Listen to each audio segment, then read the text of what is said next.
Hey, how's it going, people? Welcome back to our channel with some more Arsenal transfer news, transfer updates, discussions, opinions, all that good stuff. Today, we have some overall Arsenal news, pretty interesting ones. Pre-season preparations are beginning for Arsenal, and of course, there are some more transfer legs. But before we get into that, I really want to thank you so much for your support, all the subscribers and everything, comments and all that stuff. It has blown my mind how quickly and how you're just commenting. It literally like to see. I like to interact with you, of course, and the goal for me is to get to 100 subscribers before Premier League kicks off, and we are over half of that. We are 59 at the moment, so thank you so much for that. So keep subscribing, keep commenting, keep sharing the videos, keep doing all what you're doing already, and let's get into transfers. And we're kicking things off with David Raya. The framework to deal to sign David Raya from Brentford permanently has pretty much been agreed upon. Both clubs agree it is more beneficial for the deal to proceed once Euros are over, of course. Arsenal accept they will most likely need to sign at least one goalkeeper in addition to Raya. And that basically was the biggest case for Arsenal at the moment, because it looks like if they agree that they need to sign one more goalkeeper, it pretty much means that Aaron Ramsdale is leaving. Now, whether he's going to be on loan, whether they're going to sell him remains to be seen, because it pretty much has gone pretty much dead silent since Newcastle offered like 15 million. It was a laughable amount for Aaron Ramsdale, who is at the moment at the Euros. But yeah, it's very, very interesting that we are 5 days before end of June, and we haven't had anything about players leaving. There have been no proper talks, no actual concrete talks, just speculation, rumors that somebody's interested in Nelson, somebody's interested in Nketiah, in Ramsdale, but nothing concrete just yet. Obviously, we'll have to wait and see, because Arsenal definitely, besides signing, let's just say, 4 players this summer, 5 even, definitely need to sell about 5 players as well. So that will be very interesting to see how this develops. Can Edu manage that? Because Edu is very slow in doing these things, obviously, so it will be very interesting to see whether it happens or not, whether it materializes. We have quite a bit of players to sell, in my opinion, and players that have actually some value, so it remains to be seen, because, in my opinion, since January transfer window closed, pretty much it was clear who is gonna leave, more or less, especially towards the end part of the season. And how and why we haven't heard anything about it pretty much at all, it's very, very weird to me. Yes, transfer window has been open for just 2 weeks, and it's Euros, so nobody's doing anything at the same time. What's happening? Because let's be real, in 5 days it's July 1st, PSR, the stuff resets in a way, it kind of goes back to 0 or something like that, something weird like that basically. So maybe teams are waiting till then to sign our players, hopefully.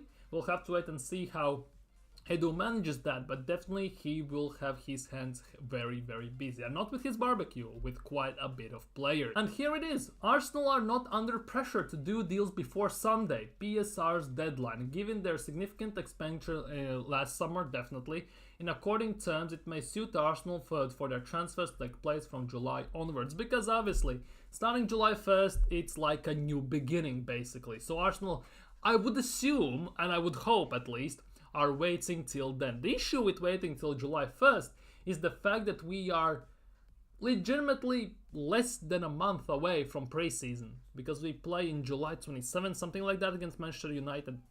It's very, very soon.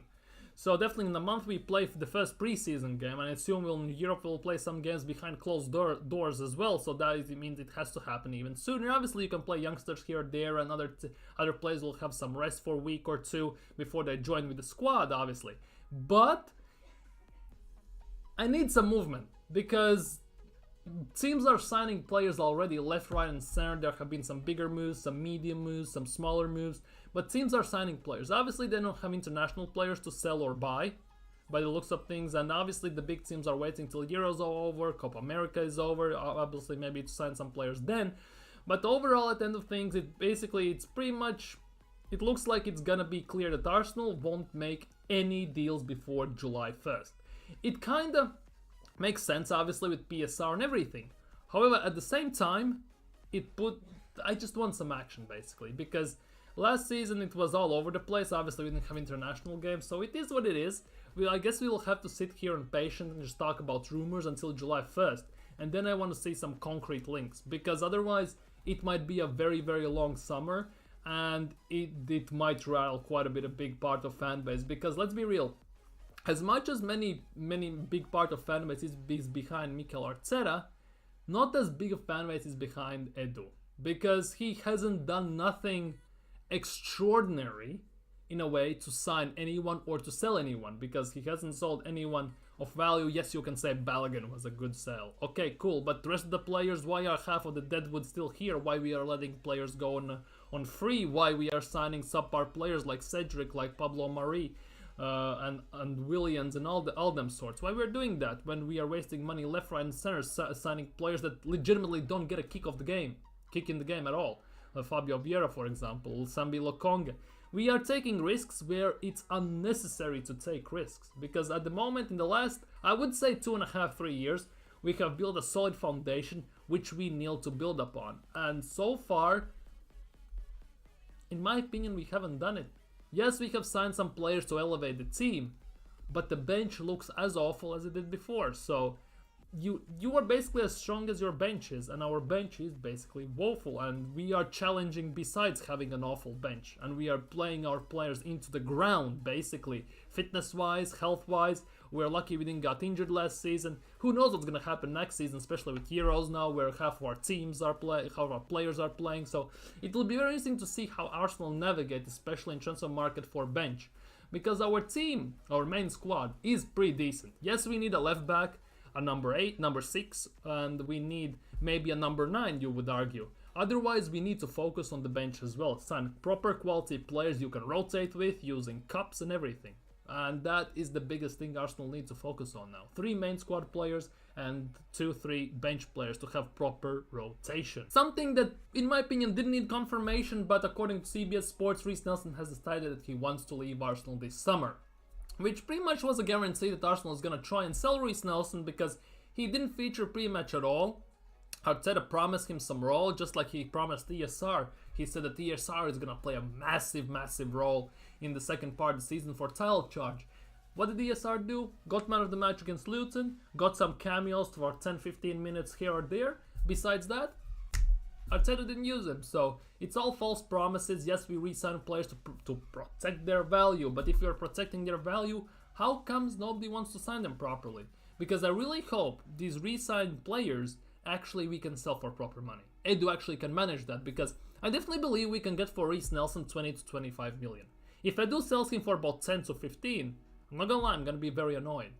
Genuinely very annoyed. Same goes with ESR, arguably Eddie Nketiah as well, because we re-sign those players, extend their contracts to protect their value.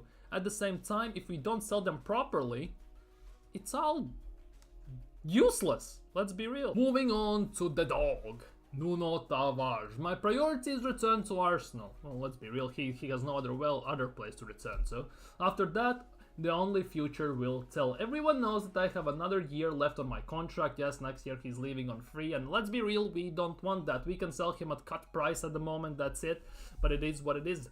There have been a few approaches, but I leave it to whoever is in charge on my future. Basically, he knows he will have to leave. He has basically made amends with that he will leave. He's not good for Arsenal. It's just the question of when. Because if we loan him out and let him go on free next summer, I'll be again very pissed, and again I'll be calling for Edu to be sacked. Because this specific transfer market for me is make or break transfer market for Edu and Mikel Arteta. If they cannot get the job done, get them the hell out of the club. Straight up, nothing more, nothing less. It is what it is. Trophies is how you measure success, and getting second or third or qualifying for Champions League is not success. Let's be real. Nobody remembers who came second in, I don't know, New York Marathon 50 years ago. Only people who remember are only the winners. Winners get memorized, they get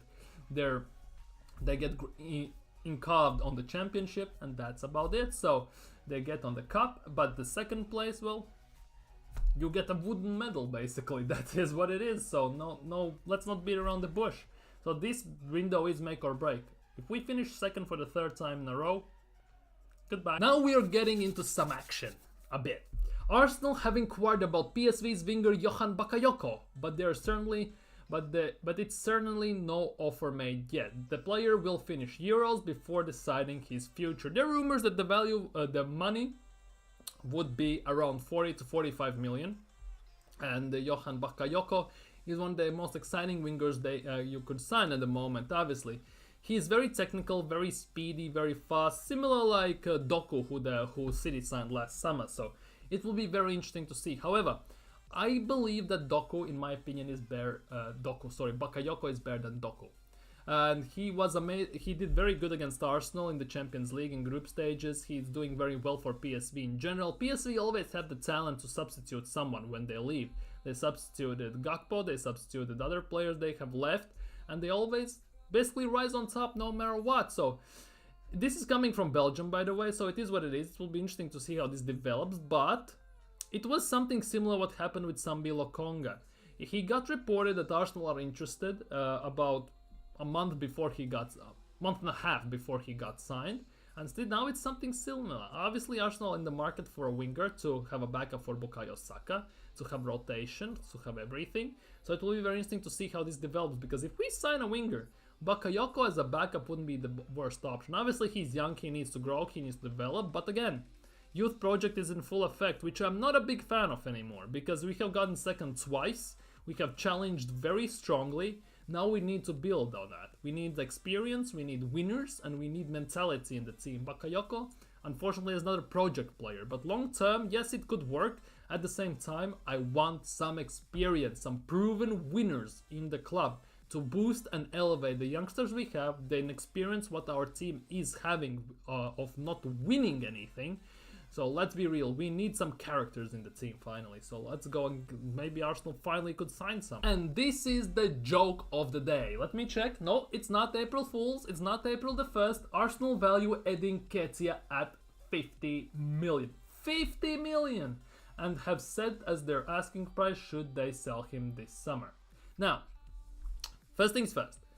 If teams can sell unproven players, let's be real, unproven players for 40 million, yeah? So there's definitely an argument to be made to sell Nketiah for 50. The question is, who the hell is gonna pay 50 million for Nketiah? Who's gonna take on his wages? Because we need to open up this number 14 shirt, because he's not worthy of carrying the number 14 shirt, the Thierry Henry, the King shirt. Now the question is, 50 million. Name me a club who's gonna sign him for 50 million. If they have set value on 50 million. I can see him going for 35, 50. So you want to tell me he basically on him is the same price tag as on, for example, who went for Šeško, for example, as it used to be for Šeško. For me, Šeško is better than Nketiah, but why Nketiah? It's English tax, Prem tax maybe, but 50 million. Are you having a laugh? Genuinely, I get it. You want to sell players, you want to get your money. It will be pure profit, obviously, but you want to get your money. You want to have your cake and eat it too. But at 50 million, you can have your cake, but you cannot eat it. Let's be real. Nobody's gonna pay 50 million. Like, if this rumor is true... Hello? Now, on the flip side though, if Edu manages to sell him for 50 million, I will have a standing ovation as soon as he gets sold for 50 million. Even 45 million. If he gets sold for 50 million, I will definitely have a standing ovation as soon as he gets sold. On video, live, here, I will do it. But until it happens, nothing. Because I strongly believe 50 million is way over the top. Because there are much more better strikers in the market who are going for way less. For 30, 35 million. So, what is happening here? Okay, and these was some very interesting news I read today. Breaking: Ben White, Eddie Nketiah, Jurien Timber, Reece Nelson, Smith Rowe, Fabio Vieira joined up with Mikel Arteta in Marbella on Monday to work on their fitness and form ahead of 24-25 campaign. So basically one-on-one with Mikel Arteta. Captain Martin Odegaard is due to join the group in the coming days as the squad look to jumpstart preparations with an aim winning their first league in 21 years. They might have skipped that 21 years bit, but on different level, it's very nice to see that they are putting the work before the pre-season begins. Genuinely, that is something I love to see.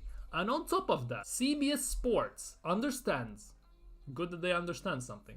that Emil Smith-Rowe traveled out a week before the rest of the squad to get a head start on his fitness work. Nelson meanwhile favors a move away from the club, we already discussed that, with Crystal Palace, West Ham and Brighton long-term admirers. Okay, cool, they can have him. 25-30 million, take him, leave it, goodbye. But Emil Smith-Rowe has traveled there a week early. Obviously, he was out of favor for the whole season with Mikel Arteta because he had amazing Euros. Yes, he got injured and everything, he didn't get to play as much. Arteta kind of promised him false hope in January, but it is what it is. Now, the fact that he has shown such commitment leads me to believe, in a way, that he is staying, potentially. Because he seemed very lackluster when he played. Yes, he got man of the match against Luton, but he didn't play a lot, which means that he didn't prove himself enough in training. Yes, he seemed a bit overweight as well, which kind of means that he wasn't the best of shapes. Now, if he's willing to admit that to Mikel Arteta, they're ready to work, let's just say one-on-one in the Marbella, as we just talked about, and to get to full fitness, to be fully ready, fully prepared, I don't mind him staying.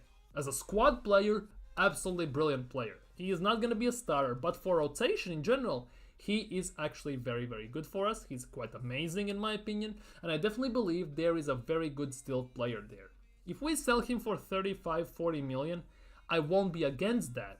But at the same time, I definitely believe there is more to become from this player. I definitely believe he goes, let's just say, to Fulham, to Palace, to somewhere like that, who lose just some of their best players to replace them with Emil Smith-Rowe for a lower price.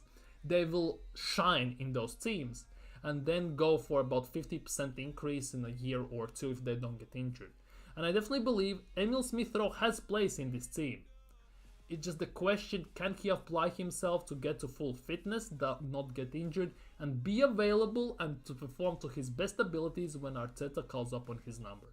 So that is the case. Will he be able to do that? Because the fact that he has traveled a week early to just work on his fitness together with Arteta and everything shows that he has the commitment. The question is, will Arteta see him, deemed him good enough to be here for at least another season, to give him the chance to prove himself? Because for me, he is. I would give him that one more season because he got injured, he got shoved here or there, none here or there. But overall, as a squad player, he actually is very, very good. 100%. Swiftly moving on, Arsenal would like to add specialist left back, but any such deal would most likely require one of their existing options to depart. Basically, either Kivior or Zinchenko. Well, Timber's not gonna leave, and Tomiyasu also is not gonna leave. So Kivior or Zinchenko. Obviously, we have read that the AC Milan, Juventus still want Kivior. They're big admirers of him. They wouldn't mind signing him. For 35-40 million, you can have him. Let's get it out of the way. Zinchenko would be my first choice to sell. If there was a bid of, let's just say, 25-30 million, I would fly to London myself, to Heathrow Airport, just yeet him out from our club. Genuinely, he's not good enough. We as a team, as Arsenal, have outgrown Zinchenko. Because defensively, he's a liability. Yes, he offers quite a bit, very good options going forward. But Arteta wants to invert from left back. And there's no room for him to play in the midfield. Although, playing Rice in 6 kind of handcuffs him for pushing the ball forward, and playing him at left number 8 actually wouldn't be the worst. But again, at left number 8 you need to be able to go forward, come back, defend and do everything, and Zinchenko just defensively is such a big liability that Gabriel, when Zinchenko was playing left back, had to cover 2 positions, and it was never a good thing. So definitely, I believe if we sell Zinchenko, we must sell Zinchenko. Let's get that in there. We're definitely going to go for a left back, and I want to see that. Let's just say, sell Zinchenko, get Kadioglu. Job done, we're happy, and we swiftly move on. And the last one for today, central midfield is a major focus for Arsenal in this window. The Athletic has reported on interest in Martin Zubimendi, João Neves. Obviously, we have seen links with Mikel Merino. Obviously it was also with Bruno Guimaraes and other players. But the club are also open to adding a number 8. If they identify a suitable player, which is interesting, which means they would push Rice to 6, which I'm not a big fan of, let's be real. The market for this position, however, is not replete with options. Yeah, there are not many number 8s, good ones, which means Rice has to stay at number 8, which means Arsenal will most likely go for number 6. And that is the big thing. There's Fofana, Wish we could sign Kanse. He's still incredible player, let's be real. Merino can play number 6, but that's a 50-50 shot. We were linked with Onana. He could play number 6. He actually looked pretty decent for Belgium. Kind of underrated on certain level by me as well. I'm gonna hold my hands up and say that. But it all remains to be seen what's gonna happen with that, because the midfield options as for number 8 are very slim. Number 6s, there are some we could get. Number 8 specific ones where Rice plays are not that good. So it all remains to be seen how Arsenal see this transfer window, because there are reports that Arsenal have a specific list which is separate from the overall list that we basically talk every day on transfer shows here, that they want.